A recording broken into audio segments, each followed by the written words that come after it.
Yoyya, assalamualaikum warahmatullahi wabarakatuh. Ashama harka fuunee akkam jirtan dhaggeeffattoonni YouTube chaanaalii Soofumara. Har'a viidiyoo tana keessatti jiruu keessan irraa yookaan immoo jireenya keessan irraa daqiiqaa 20 yookaan immoo daqiiqaa 30 qofa yoo naa kennitan akkaataa ittiin jijjiiramuu dandeessan, akkaataa ittiin online irratti ittiin sooramuu dandeessan, karaa ittiin sooramuu dandeessan, adeemsa isin keessa darbuu qabdan tokko tokkoon isiniin dhaqqaba. Keessattuu warroonni umrii dargaggummaa irratti argamtan. Umrii dargaggummaa jalqabaa fi xumuraa irratti argamtan baay'een keessa YouTube chaanaalii kana irratti warroonni na hordoftan hojii online kan sirriitti hojjetu nuuf uumi. Hojiin online akkamitti hojjetama kan jedhu gaafii baay'eedha. Karaa adda addaatiin, karaa bilbilaatiin kan na dhaqqabu. So jiruuf jireenya keessan keessatti sooramuu barbaaddan yoo ta'e, online irratti hojii hojjechuu barbaaddan yoo ta'e, hojii online hojjettaniitiin jijjiiramuu barbaaddan yoo kan ta'u taate har'a wanta isinitti himuudhaaf deemu kanneen kutaa sadiitti qoodeetiin kan isin dhiyeessu. Kutaa sadeen kana keessatti wantoota argaman kanneen hojii irra yoo oolchitan wanti isin hin jijjiiramneef, wanti isin hin sooramneef, wanti isin jiruuf jireenya keessan hin jijjiirreef tokko illee hin jiru. Wantoonni anama isinitti himuudhaaf deemu kutaa sadiitti qoodeetiin isiniif qabadhee dhufe kunniin kan jiruuf jireenya kan koo irratti jireenya kan koo naaf jijjiiran, karaa natti agarsiisan, chaalenjii keessa illee yeroo darbu, chaalenjii adda addaa keessa rakkoo bu'aa ba'ii baay'ee keessa yeroo darbu wantoota na gargaaranidha. So wantoota kan har'a recommendation gochuu barbaada. Jecha tokkotu jira. Jecha nama beekamaadha. Joseph San jedhamu tokkotu jira. Innis maal jedha isinitti fakkaate? The rich get richer jedha. Because they try every meaningful opportunity, but the poor think everything is scam jedha. Kana jechuun maal isinitti fakkaate? Namootni abbootii qabeenyaa jedhaman moor itti gaafatamummaa waan fudhataniif abbaa qabeenyaa ta'u, moor qabeenya horatu jedha. Sababni isaas hojii hojjetan kamiyyuu, hojii argatan hojjetan kamiyyuu keessatti itti gaafatamummaa yookaan immoo riiskii waan fudhataniifi jedha. Namoonni hiyyeessi immoo hojiin kamiyyuu iskaamiidha yookaan immoo soba jedhee waan yaaduuf itti gaafatamummaa yookaan riiskii waan hin fudhanneef yeroo kamiyyuu hiyyeessa ta'a jedha. Kun akka ibsa nama kanaatitti hiyyeessa ta'uu fi abbaa qabeenyaa ta'uun filannoodha jedha. Namni kamiyyuu yeroo uumamu nama ta'eeti kan uumamu. Addunyaa kana irra erga ga'e tattaaffii isaa, hojii isaa, opportunity yookaan immoo wanta hojjechuudhaaf barbaadu kam irratti hojjechuu akka danda'u erga ilaallatee booda kun abbaa qabeenyaa, kun hiyyeessa ta'a, kun hattuu ta'a, kun hundumtinuyyuu carraa jireef jireenyaati. Garuu anaaf namni jijjiiramuu barbaadu, rabbii isaatti ergateetiin jijjiiramuu barbaadu kutaawwan sadeen kana keessatti wantoota ilaallu kanneen hojii irra yoo oolche jijjiiramuu ni danda'a. Tokko tokkoon kan wajjin ilaalu ta'a. Warroonni yeroo jalqabaatiif gara YouTube chaanaalii kanaatti dhuftan YouTube chaanaaliin kun kan keessanii kan barnootaati, kan teekinooloojiidhaan itti wal bartan waan ta'eef subscribe gochuudhaan gara maatiiwwan keenyaatti dabalaa. Viidiyoo kana immoo like, share gochuu hin irraanfatinaa. Amma gara barnootichaatti seenna. Egaan hojii online garagaraa ni hojjedha. YouTube ni hojjedha. Online irratti biizinesoota adda addaa ni hojjedha. Trade ni taasisa. Akkanumallee naannoo itti argamutti daldalaadha. Hojii adda addaa ni hojjedha. Hojiiwwan kana keessaa inkaamii guddaa argadha. Asirratti arguu dandeessan YouTube chaanaalii kan koo irraa doolaara 5,000 ol hojjenneetiin jira. Kana jechuun qarshii Itoophiyaadha. Qarshii 500,000 ol jechuudha. Kana qofaa miti hojiiwwan online irratti hojjedhu namootaaf wantoota adda addaa social media kana irratti wantoota bal'aa argaman kanneen sirreessee kennuudhaaf qarshiiwwan bareedaa argadha.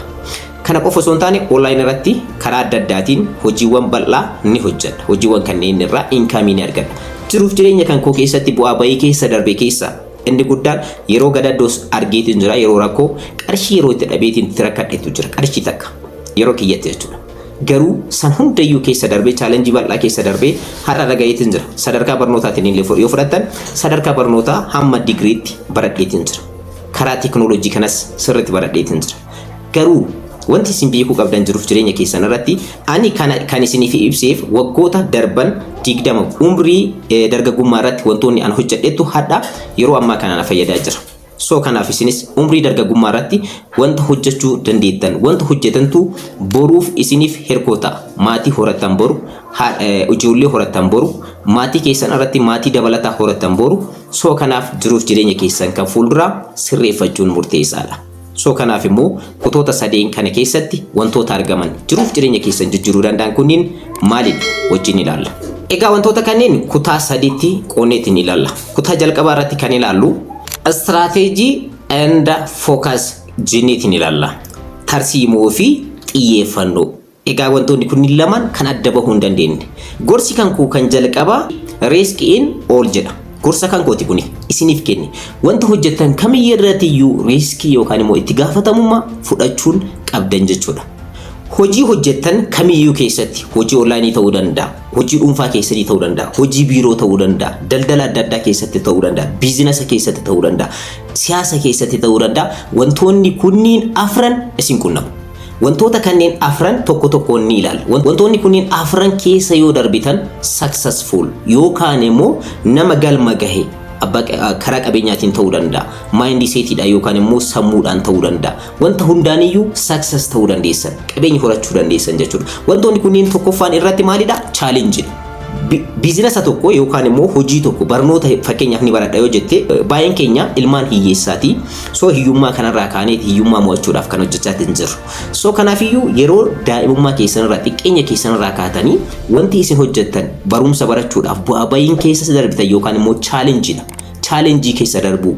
Challenge kun biizinasa keessatti ni argama, siyaasa keessatti ni argama, damee kamiyyuu keessatti ni argama. Challenge keessa darbu, bu'aa bayii keessa darbu. Bu'aa bayiiwwan kanneen isin qunnaman, qormaata bal'atu isin qunnama. Barataa yoo taate barumsa keessatti successful taate barataa cimaa ta'uudhaaf dirqama ni qoramta.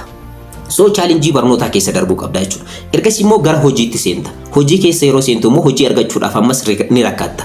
Erga yuunivarsiitii irraa eebbifamte yookaan immoo sadarkaa adda addaatiin sadarkaa barnootaatiin erga eebbifamte ammas hojii dhabda. Hojii dhabdee ammas ni qormaatamta. Challenge baay'ee keessa darbita. Jiruuf jireenyi mataan isiitiif challengeedha. Maal nyaadha, maal dhuga, maatii kan koo akkamii qarqara, sammuu kan kee dhiphisa. Kana keessa darbiteeti jiruuf jireenya kan kee jijjiiruudhaaf kan deemtu jechuudha. So hojii akkamii hojjedhee jijjiiruu barbaada? Challenge keessa darbuu qabda. Tokkoffaan isa kanaadha. Jalqabarratti challenge argatta. Ergasii immoo challenge kun immoo innumtiyyuu mataan isaatiif barnoota, learn. Barnootaadha. Challenge mataan isaatiif learnidha. Maaliif? Dhugaa waan nyaattu yoo dhabdee barandaa akka bultu taate inni mataan isaatiif barnoota. Maaliif? Rakkatteetiin akkamitti barandaa buluu akka dandeesse ni beekta. Yookaan immoo karaarra buluu akka dandeesse ni beekta. Akkanumallee inni biraa immoo maalidha? Bu'aa bayiif jiruuf jireenya kan kee hojii argachuudhaaf bakki ati deemti. Biiroowwan adda addaa dhoyiteetiin jirta, gaafattee jirta, hojii dhabdeetiin jirta. Bakka adda addaa deemtee apply gooteetiin isa harkaa fail ta'eetiin jira. So ergasii immoo barnoota bal'aa baratta jechuudha as keessatti. Ergasii immoo maalidha? Hojii hojjetta. Hojii yookaan ni qaxaramta. Hojii kamiyyuu hojii online ta'uu danda'a. Hojii online amma nu hojjennu. YouTube channel kan keessa hojjechuu dandeessan. Biizinasa online kana baay'ee applicationota bal'aatu jira. Wantoota online irratti hojjetaman kanneen hojjechuu dandeessa. Wantoonni kunniin fail sarkaa ta'uu danda'a. Sarkaa kufuu danda'a. Inni sadaffaadha fail kufaatii jechuudha.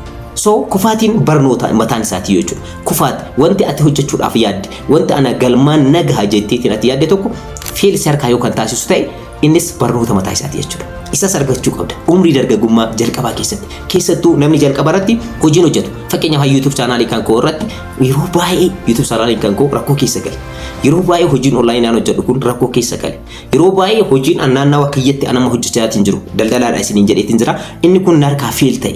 Karaa ittiin success ittiin gochuu danda'u kan dadhabeetu jira.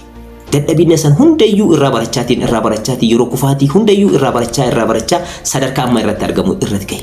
So hojiiwwan online kana, business online kana baay'ee run godha asirratti. Baay'eetu jira. Wantoota adda addaa namaaf kennuudhaan irraa fayyadama. So kanaafiyyuu inni kun isa sadaffaa irratti argamudha jechuudha. So afuraffaa irra yeroo geessan immoo wantoota kanneen sadeen tokkoffaan challengeedha. Lammaffaan barnoota learn. Sadaffaan immoo fail yookaan immoo kufaatiidha. Kufaatiidhaan booda maaltu jira immoo success. Galma gahuu isa amma jennu kana jechuudha. Wantoonni kunniin sadeen jalqabaa keessattuu isin qunnamu. Success jechuun isa dhumaati, isa afuraffaadha, galma gahuu jechuudha. So wantoota kanneen sadeen keessa darbuudhaaf of qopheessuun dirqama keessan ta'a jechuudha. Hojii hojjetan kam keessattiyyuu keessattuu waggoota 20-30 keessatti warroonni argamtan riskii fudhachuudhaan hojii hojjechuu. Fakkeenyaaf YouTube channel banattee YouTube channel broadcast hojjedha yoo jette achi keessatti rakkoon biizinasa kan maayikii kaameraa gurguddaa ittiin bitachuu dandeessu si qunnamuu danda'a. Maayikii wanti xiqqaa akkana kanatti fayyadama miti yani. Istiidiyoon kan koos kan amma isin argitan kanaadha. Waan baay'ee tolee miti. Garuu isima kana keessatti biizinasa ittiin hojjechaatiin jira jechuudha. So fakkeenya kiyya wanni isiniif kaasuuf jiruuf jireenya keessan isiniif jijjiira jedheetii waa yaaduufi. Hojiiwwan online irratti hojjetaman baay'eetu jira. Social media marketing jira, digital marketing jira, hojiiwwan bal'aan jiru, Upwork jira. Egaa hojiiwwan bal'aa forex trading jira. Hojii bal'aatu jira online kanarra. Garuu wanti guddaan Rakkoon nuti ta'e maalidha? Hojiiwwan onlaayinii kanneen beekne irratti hojjechuu dhabuudha jechuudha. So kanaafiyyuu hojiiwwan kanneen keessaa filattanii kan na wajjin ni madaala jettanii itti yaaddan tokko irratti yeroo hojjetan riiskii fudhachuu qabdan. Itti gaafatamummaa feel ta'uu danda'a. Hojiin kun kufuu danda'a. Erga kufee immoo hojiin si kuffise kun maal irraa baratte? Isaadha. Erga kuftee booda hojii kana irraa barattee yookaan hojii biraatti jirtee yookaan hojii kana fooyyessitee successful ta'uu dandeessa waan ta'eef jechuudha. So inni kunis isa jalqabaa dhufuudha jechuudha.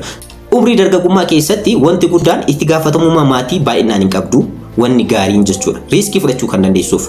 So gaa'elallee hin horanne egaa asirratti illee carraa bal'aa qabda jechuudha. Kana qofa osoo hin taane ijoollee hin qabdu, maatii hin qabdu, hin horanne baasii dabalataa hin qabdu jechuudha baay'inaan. Kan jireenya kan kee gaggeessus qofaan dargaggeessa waan taateef ganaa jirta jechuudha. Namoota tokko umrii dargaggummaatti illee rakkoon maatii kan baay'atti ta'u ni jira. Haa ta'uti garuu irra caalatti riiskii kan qaban eenyudha? Maatiidha.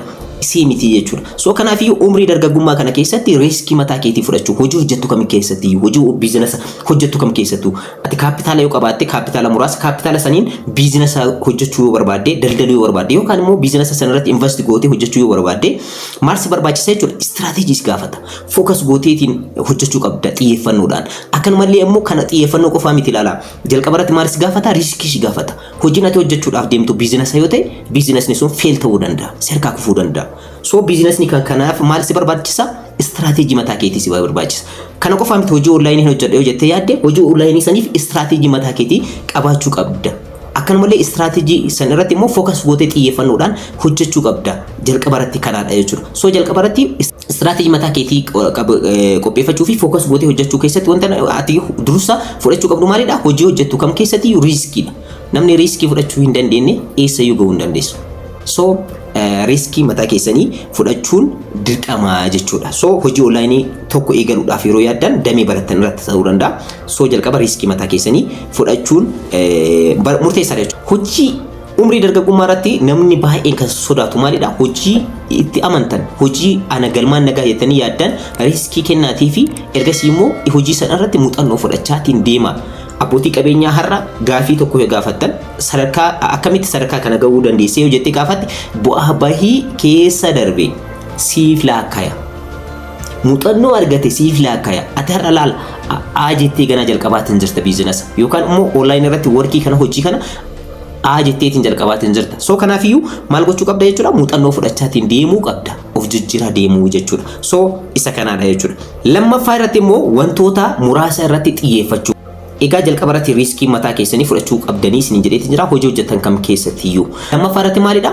Wantoota muraasa irratti xiyyeeffachuu qabdan. Hojiiwwan hojjetan isin biizinasa irratti hojjechuu dandeessan. Laayini workii hojjechuu dandeessan akka keenya kanatti jechuudha. Akkanumallee biizinasa adda addaa tireed gochuu dandeessan, invest gochuu dandeessanii akkanumallee siyaasa irratti illee hojjechuu dandeessan. Sun isin ilaalata. Kana qofa osoo hin taane barataallee ta'uu dandeessan. Umrii dargaggummaa keessatti baay'inaan barnoota larniidha. So kanneen kanarratti wanta muraasa irratti xiyyeeffadhuuti hojjedhu. Ati har'a xiyyeeffatteetiin doktora ta'a jettee yoo har'a ittiin qophaa'iin doktora ta'uu hin dandeessu. Doktorummaadhaaf wanta si barbaachisu hin arganne waan ta'eef. Onlaayinii har'a yuutuubara ta'a jetteetii yoo kan kaayyeeffattu taate inkaamii yuutuubii irraa argachuu qaba yookaan immoo qarshii piroofitii yuutuubii irraa argachuu qaba yoo jettee ati amma maal si gaafata jechuudha. Dirqama wanta muraasa wanta siin wal madaalu irratti hojjechuudha. Ati siyaasas ni barbaadda. Biizinasas ni barbaadda. Onlaayinii irratti illee hojii adda addaa hojjechuu ni barbaadda. Barachuus ni barbaadda. Akkanumallee sooshaal laayifii jechuun maalidha? Jireenya sooshaali jechuudha. Namoota wajjin jiraattu kan ni barbaadda yoo ta'e bashannanuu yeroo hundayyuu dhugaatii warroon jiran warroonni bakka bashannanaa adda addaa deeman jiran kubbaa taphachuun jira kubbaa ilaaluun jira fiilmii deemamuun jira wantoota bal'aatu jira miti kanaan hundayyuu ni barbaada yoo jettee success ta'uu hin dandeessu. So kanaaf maalidha? Wanta barbaaddu tokko irratti xiyyeeffatte wanta sana irratti hojjechuun dirqama tahaa jechuudha. Hojiiwwan kanneen keessaa fakkeenyaaf onlaayinii biizinasiidha. Onlaayinii workiidha. Baay'ee dasnaa kan jedhu onlaayinii irratti isin barsiisa karaa ittiin qarshii argachuu dandeessan karaa ittiin anillee qarshii ittiin argadhu isinillee ittiin argachuu dandeessan isiniif recommend isiniif godha. Asirratti maal fida jechuudha? Maal gurgurachaatiin jira? Yaada gurguradha jechuudha. Dhuguma isii walitti himuu wayya. Namoonni miidiyaa irratti dhufaniitiin dubbatan fiilmii ta'uu danda'a kaataagorii adda addaatiin asirratti biroodkaastii adda addaa qopheessan kunniin maalidha? Yaada isaaniiti kan gurgurachaatiin jiran. So isinis yeroo ammaa kana yaada gurgurachuu yoo dandeessan yaada mataa keessanii qopheessuu yoo dandeessan kontentii mataa keessanii qopheessuu yoo dandeessan of jijjiiruu dandeessan jechuudha. So online biizinasiin illee baay'eetu jira. online business kan jennu yookaan online work kan jennu kun baay'eetu jira. Fakkeenyaaf asirratti kan fudhachuu dandeessan forex trading jira, youtuber jira, tiktok jira, akkanumallee upwork jira, freelancing jira, media marketing jira. Waa baay'eetu jira miti. Isaan kanneen keessaa kamarratti focus godheetiin hojjedha kan jedhu business kan kana keessatti research gooteetiin riskii fudhattee isa ittiin successful ta'uu dandeessu keessa baastee fudhachuu qabda jechuudha. So isa kanaadha wanti guddaan isin beekuu qabdan jechuudha. Hojii barbaadannatti xiyyeeffatanii hojjechuudha. Innis sadaffaa irratti immoo maalidha? Fedhii keessan dhiisuu. Fashion jennaan fashion hordofuu namoonni baay'een fashion uffannaadha, fashion dibannaadha, fashion fuuleedha, fashion mataadha. Isa kana hunda hin hordofan.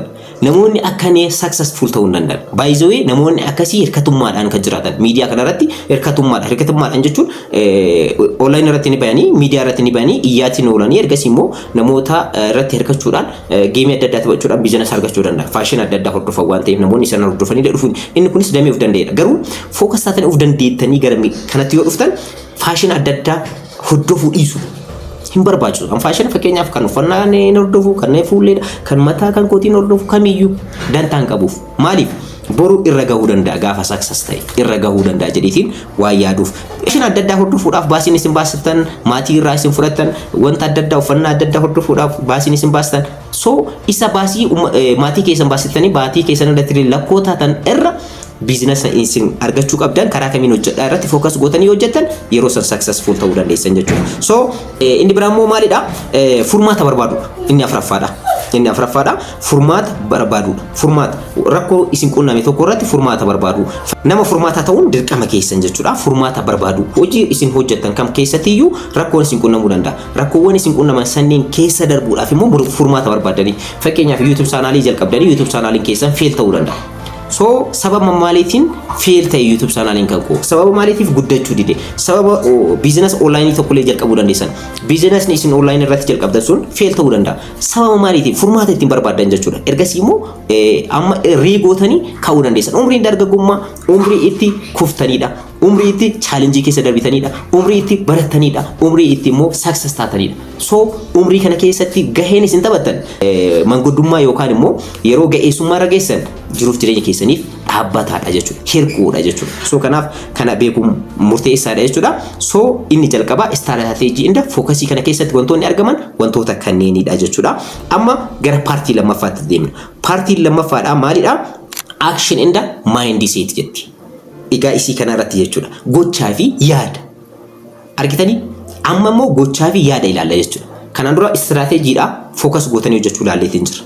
Amma immoo maal ilaalla jechuudha? Kutaa lammaffaa kana keessatti action fudhachuu wanta hojjechuudhaaf deemtan tokko. Akkanumallee maalidha inni bira? Mindset yaada jechuudha. So isa kana keessatti illee wanta tokko ni ilaalla jechuudha. Of jijjiiruuf nama murteeffate ta'uu qabdaati yeroo hundayyuu. Jiruuf jireenya kan kee keessatti online irratti hojii yoo jette hojii kamiyyuu hojjedhuti of jijjiiruudhaaf maal gochuu qabdaati duraan dursitee of jijjiiruudhaaf mindset keetii fi yookaan immoo yaada kan kee qabaachuu qabda nama furmaataa ta'uu qabda nama xiyyeeffannoodhaan hojjetu hojii uumuu danda'u ta'uu qabda. So kanaaf nama content creation TikTok creative award bara kana argitanii warroota online kanarratti hojii garagaraa hojjetan content adda addaa hojjetan badhaasaatiin ture. So nama akkasii ta'uu qabda jechuudha. So online kanarratti jechuudha. So inni biraa immoo as keessatti maalidha? Saffisaan hojjechuu. Wanti guddaan asirratti actionii fi mindset keessatti argamu saffisaan hojjechuudha. Gochaa fi yaada as keessatti ilaalaadha. Wanti isin beektu tokko qabdan kanaan dura istiraatejii mataa keessanii qabdanii wanta irratti hojjechuudhaaf deemtanii beektanii amma immoo maalidha? Gochaa fi yaadatu jira jechuudha. Kanaaf maal godha? Wantoota hojjechuudhaaf barbaadan san saffisaan hojjechuudha. Fakkeenyaaf YouTube chaanaalii kan koo irratti torban keessatti YouTube kan koo irratti viidiyoo 2 gallakkisuu fi akkanumallee viidiyoo 4 gallakkisuun garaagarummaa inni qabu. Income kan koo irratti yookaan immoo galii kan koo irratti jechuudha. Kanaaf qofaa miti hojii online kanneen baay'ee hojjedha. Asirratti daldala qaba. Daldala kana irratti wantoota adda addaa dhiyeessan naannoo kanatti wantoota dhiyeessuu kana irratti focus godheetiin wantoota garaagaraa dhiyeessuu yoo hin dandeenye maalidha?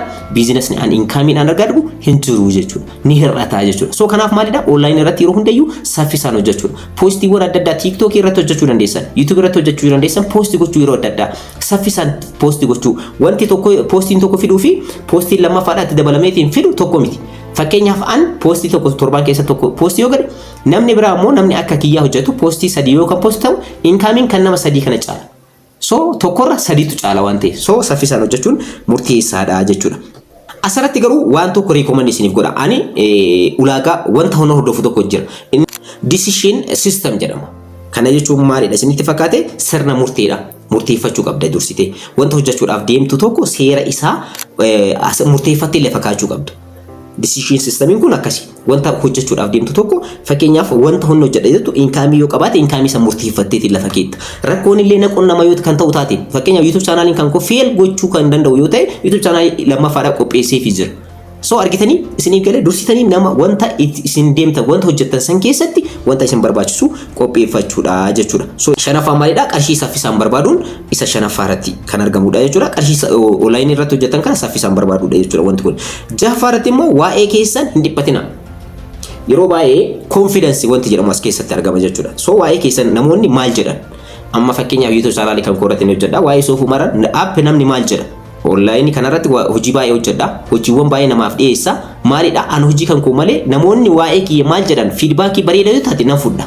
Sirriitti itti fayyadamee irraa fayyadama. Feedbackiiwwan si fayyadan baay'eetu jira.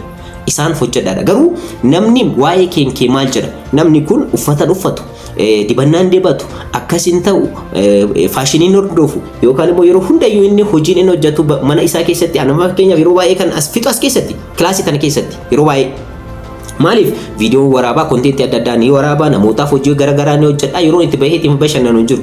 So kanaaf namoonni hiriyoota kan kootaan naannawa kan kootti argaman maal jedhan maaliin kun gurbaan hin bahu hin bashannanu akka keenyatti hin taphatu kubbaan taphatu yookaan immoo wanta adda addaa raawwatu kan jedhu kun asirratti ni dhiyaata jechuudha. So kanaafiyyuu maalidha asirratti of taatee jiraachuu qabda jechuudha jiruu jireenya keenya keessatti. Inni biraa immoo namni maan naan jedha kan jedhu gatu.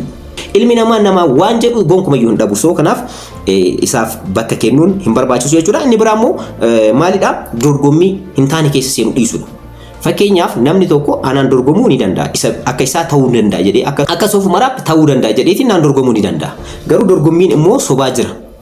Kan barnoota irratti hin xiyyeeffanne yookaan immoo beekumsa irratti hin xiyyeeffatamne jira. Kan akkasii keessa bahaadha.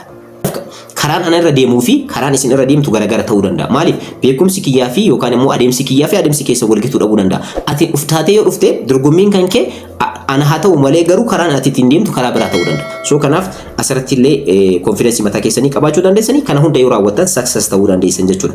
Torbaffaa irratti kan ilaalu maalidha? Hard work fi hard smart wanta jedhamutu jira.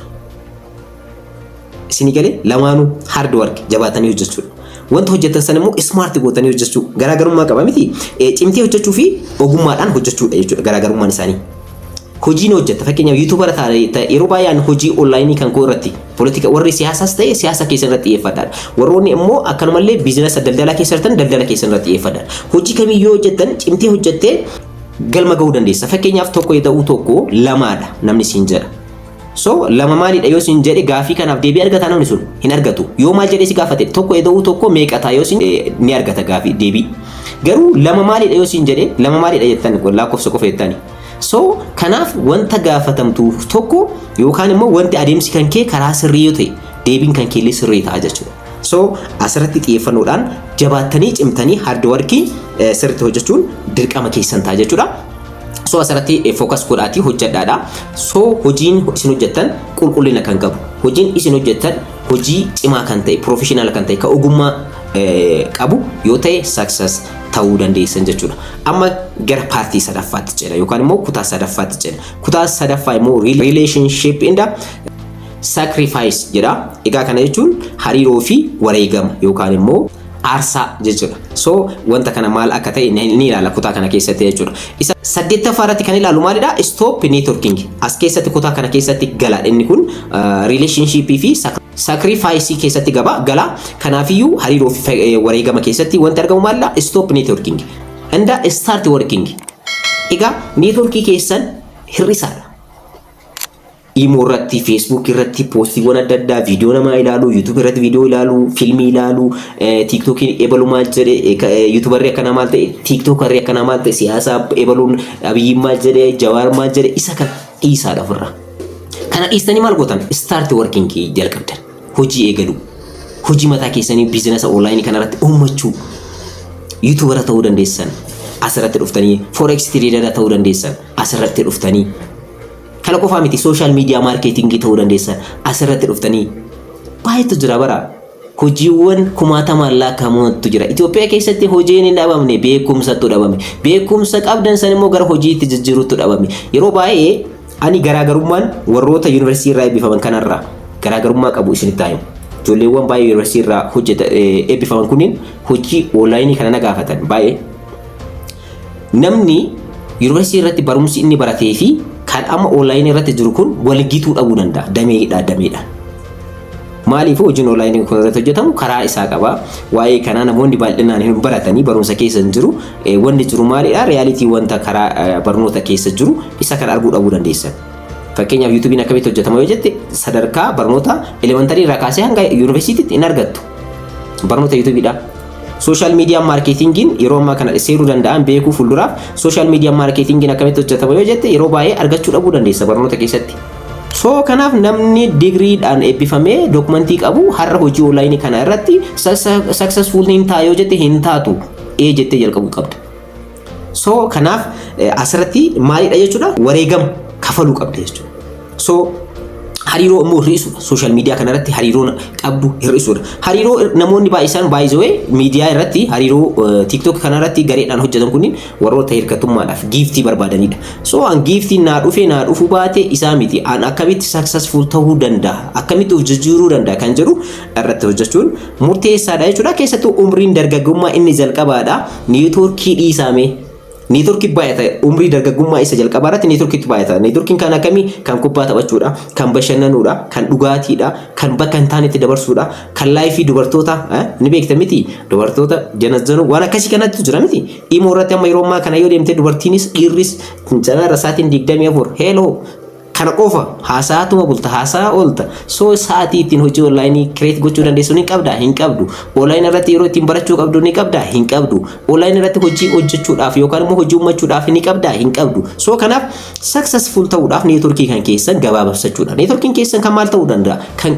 Kan hojii ta'uu qaba. Fakkeenyaaf kontentii kireetaraa YouTube irratti yaadota garaagaraa isiniif dhiyeessaa yaadota kana gara qarshiitti jijjiiramu. Baay'ee irraa argadhaa jechuudha. So isinis wantoota kana uumachuu irratti focus gochuu dandeessanii jechuudha. So namoonni garuu neetwoorkii hin qabdan yoo ta'e maal isin jechuu danda'a? Kophummaa keessa yoo baay'istan wantoota bal'aatu isinitti argamuu danda'a boodarra ni ilaalla. Garuu maalidha asirratti wanti isin beekuu qabdan namni maannaan jedha hin jedhina gonkumaa yoo hojjetan keessatti. Inni biraa immoo saglaffaa irratti kan ilaallu maalidha? Wareegama yookaan immoo aarsaan isin kafaluu qabdan. Maalidha kan jedhu sacrifice kan jedhu kan jechuudha. So wareegama yookaan immoo aarsaa fudhachuun dirqama keessan ta'a jechuudha. Asirratti maalidha? Rakkoowwan isin qunnamu kamiyyuu aarsaa kafaluu qabdan. Rakkoowwan isin qunnaman kan akkamitti isinitti fakkaate? Rakkoowwan namoonni kophummaatti si dhagama al tokko yeroo ana hojjedhu biiroo kana asuma oolaa kilaasii kana oolaa hojiidhaan namootaaf hojjechaa wantoota adda addaa hojjechaa deema. Hojii mootummaarraa dhuunfatti deebi'e. Hojiin kan mootummaa maalidha kan jedhu immoo boodarra isinii dhaqaba. Viidiyoo takka isiniif waraaba maal akka irra ture jechuudha. Sadarkaa adeemsa kanaan dura irra darbe isiniif dhiyeessa. Garuu asirratti wanti isin beekuu qabdan maalidha? Namni maannaan jedha kutaa kana keessa qofa ta'a asir qofatti hojjedha yeroo bashannanaan qabu yeroo dhugaatiidhaan qabu yeroo kubbaa itti ilaaluun qabu yeroo itti kubbaatti taphadhuun qabu yeroo nan qabu muraasaadha saatiin an fixu hundayyuu asirratti hojii kanaayyuu naaf hojjetee naaf geessu naaf xumuru hin danda'u damoota dabalataa qaba namoota sanniinis ni hojjechisa. So kanaaf maalidha isin fakkaate hojiin jala garuu biizinasa kanarratti yeroo keessan bakka hin taanetti gubuu hin qabdanii namoonni immoo maannaan jedhan jettaniitiin hin yaaddeenadha jechuudha. Wareegama kafaluu qabdan kafalan. Kufaatii kufuu qabdan wanta namni isin hin jedhu wanta namni isin hin jedhu karaa dabartan kam keessattiyyuu dabarsuu qabdan jechuudha. So yeroo ammaa kana onlaayiniin kun maalidha? Give and take dha. Onlaayinii irratti hojjechuu jedhu give and take dha. Kanaan amanuu qabdu. Fakkeenyaaf kontentii kireetara YouTube chaanaalee kan koo kanarratti kontentii kanaan wantoota adda addaa yoo isin hin dhiyeessin biizinasni YouTube irraa argadhu hin jiru. TikTok irra yoo deemtan kontentii kireetara yoo taate wanta namaaf kennitu wanta namaaf dhiyeessitu yaada gurgurattu adeemsa gurgurattu. Muuziqaa ta'uu danda'a, diraamaa ta'uu danda'a, wanta gurgurattu tokko qabaachuu qabdu. Inkaamii argachuudhaaf jechuudha. Give in the take dha. Wanni isin hin jedhuuf kanaafi jechuudha. So rakkoo isin qunnam kamiifiyyuu furmaata kennaatiin akkanumallee wanta dhiyeessuudhaaf barbaadan kan dhiyeeffachuun dirqama keessanii jechuudha. Fakkeenyaaf wanti isin beekuu qabdan maali? Aarsaan isin kafaltan namni isin namoonni yeroo rafan isin raftan hojii hojjettan. Viidiyoo edit godhan fakkeenyaaf galgala edit godhan. So online irratti iyyuu yeroo qabu jechuudha. Viidiyoo edit godha. Maaliif namoonni ni rafaa yeroo sanitti yeroo boqonnaa isaaniiti. Ana immoo saatii hirribaa kan koorraa hir'ise saatii muraasa nan rafaa ni boqodha. Saatii muraasa immoo hojii kanarratti dabalataan hojjedha jechuudha. Inni biraa immoo namoonni yeroo bashannanan ani hin bashannanu. yoo xiqqaate torban keessatti al tokko bashannana wayiitiif bahuu danda'a. Garuu yeroo baay'ee bashannanu maaliif yeroo ittiin bashannanuu danda'u yeroon ani ittiin sirriitti fookas godheetiin itti bashannaneetiin laayifii bareeda ittiin dabarsuu danda'u gaafa success ta'e inni dhufa. Ni dhufa waan ta'eef jechuudha. So kanaanis immoo maal keessa seenuu dandeessan depression yookaan immoo mukaa'uu debritti keessa seenuu dandeessanii depressionii kana immoo karaa adda addaatiin ofirraa dabarsuu dandeessan. Fakkeenyaaf buna ni fida shaayii waan akkasii kanatti fayyadameetiin depressionii yoo jiraate ofirraa dabarsa jechuudha. So haala kanaan gorsa lama qofa isin gorsee viidiyoo kan kanarra daqiiqaa 30 olidha jechuudha. Irraa fayyadamtan jedheeti yaada. Gorsa lama qofa isin gorseetiin viidiyoo kan kanarraa xumuru. Gorsi kiyyas maalidha isinitti fakkaate? Namni kamiyyuu hojii hojjetu kam keessattiyyuu hojii hojjechuudhaaf xiyyeeffate kam keessattiyyuu tokkoffaa beekumsa irratti biildi godha. Hojiin onlaayinii karaa kamiin hojjetamaa kan jiru dursa akkamitti akka hojjetamu barraa. Biizinasas baastanii baruu dandeessan. Koorsii firiitu jira onlaayinii kanarratti kan barachuu dandeessan. Weebsaayiitiiwwan adda addaa kan akkasii dhiyeessan tura. So kanaaf hojii akkasii sanarratti fookas gootanii beekumsaan yoo hin ta'in hojiin isin onlaayinii irratti ni hojjetan fedhiidhaan ta'uu qabu. Fedhiin akkuma jirutti ta'e beekumsa qabaachuu qabda. Meemeen kan ta'e yookaan immoo ka'umsa kan ta'e qabaachuu qabda jechuudha. Tokko kanaan rekommendeeshiniif godhu hojii kamiyyuu yaalina. Hojii dhibba yaalina baay'isee. Hojii tokko lama sadi kan wal fakkaatan qabadhaati. Hojiiwwan saneen irratti investi godhaa, yeroo keessan investi godhaa, sa'aatii jiruuf jireenya keessan achirratti gubaadha. Ergas immoo successful ittiin taatan. So kana beekuun murteessaadha. Inni biraa immoo hojiin onlaayinii hin jiru wanta jedhamuuf hojiin onlaayinii kumaatama lakkaa'amutu jira. Garuu karaa ittiin hojjennu beekuu dhabuutu rakkoo ta'aatiin jira. Har'a AI dhufeera immoo waa'ee AI irratti yeroo baay'ee irra isiniif hojjedha isiniin jedha. Sa'aatii madhabee AI dhufeera waan ajaa'ibaa. TikTok automation fi YouTube automation isiniif hojjedhee jira. Viidiyoo asirratti argattan kan akkamitti hojjetamuu akka danda'u. Har'a AI itti fayyadamtanii biiroo keessan irratti teessanii piroontii dhiyeessitanii piroontii sanarratti viidiyoo hojjechuun salphaa ta'e. Kontentii ajaa'ibaatiin kun doolaara kumaatamaan argachuu ittiin dandeessan. Garuu namni irratti hin hojjenne. So jabaadhaatee hojjedhaa haala kanaan of jijjiiruu dandeessanii ana jiruuf jireenya kan koo kan naa salphisan wantoota kutaa kanneen sadeen keessatti isiniif dhiyeesseedha. Isiniif salphisuu danda'anii irraa fayyadamtan jedheetii yaada. Ammaan booda yaadota akkanaa kanneen bal'aa isiniif dhiyeessa karaa ittiin jijjiiramuu dandeessan kan muuxannoo bu'aa bayii baay'ee keessaan ittiin bahe kan ani ittiin dirqamaatiin ture jechuudha. Kanarraa asirratti xumuree jira. Waan na dhageeffattaniif hedduu tokko galatuumadha. Warroonni hanga dhumaatti viidiyoo kana dhageeffattan immoo waan tokko asirraa argattaniitiin gara hojiitti ni jijjiirtan jedheetii yaada irraa fayyadamadha. Kanarraa asirratti xumureetiin jira. Yeroo biraa viidiyoo biraatti walitti deebina. Hanga sitti nagaa naa turaa isiniin jecha warroonni YouTube chaanaalii kanaaf haaraa taatan subscribe, like, share gochuun irraanfatina. Yeroo biraa viidiyoo biraatti wal argina. Hanga sitti nagaa naa jiraadha.